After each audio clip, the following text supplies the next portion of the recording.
سلامونه ستړي مشه وخت مو په خیر پام وکړئ د ایران ټي وي یوټیوب چینل څخه د نن ورځې تازه او مهمو خبرونو ته.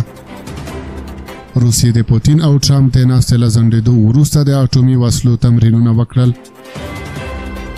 د روسیې او امریکا متحده ایالاتو د ولسمشرانو د دویمې ناستې د ځنډېدو له اعلان یوه ورځ وروسته روسیې اعلان وکړ چې د اټومي وسلو یو ستر پوځي تمرین یې ترسره کړی دی. ولادیمیر پوتین د چهارشنبې په ورځ د روسیې د اټومي ځواکونو د تیاري ازموینه له نږدې څارلې ده. د رویټرز خبري اژانس له مخې روسیې یوه ویډیو خپره کړې ده چې د روسیې د پوځ لوی دریسیس پکې ولسمشر پوتین ته د تمرینونو راپور ورکوي. په تمرینونو کې د ځمکه پر ځمکه بلاستیک توغندیو د ازمایښتي توغولو تمرین هم شامل و چې د امریکا هدف ګرځولو وړتیا لري.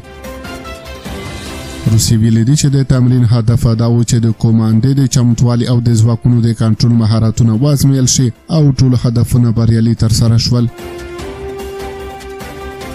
پوتین او ټرمپ تېره اونۍ خبرې کړې وې او موافقه یې کړې وه چې په هنګري کې به سره کینی چې د روسیې په وینا دا به د څو اونیو په موده کې ترسره شي، خو د دوشنبې په ورځ د دواړو هیوادونو د بهرنیو چارو وزیرانو ترمنځ له ټلیفوني خبرو وروسته سپینې ماڼۍ وویل چې ټرمپ نږدې راتلونکي کې له پوتین سره د لیدنو پلان نه لري. ټرمپ ویلي و چې زه نه غواړم بې پایلې ناستې ولرم. د ځنډ دلیل دغه ګڼل شوی دی چې روسیې امریکا ته د سولې د موافقې خپل پخواني شرطونه یاد کړي دي چې پکې غوښتل شوي د اوکراین د دوناباس او ټولې ختیځې او سویلي ختیځې سیمې پرېږدي.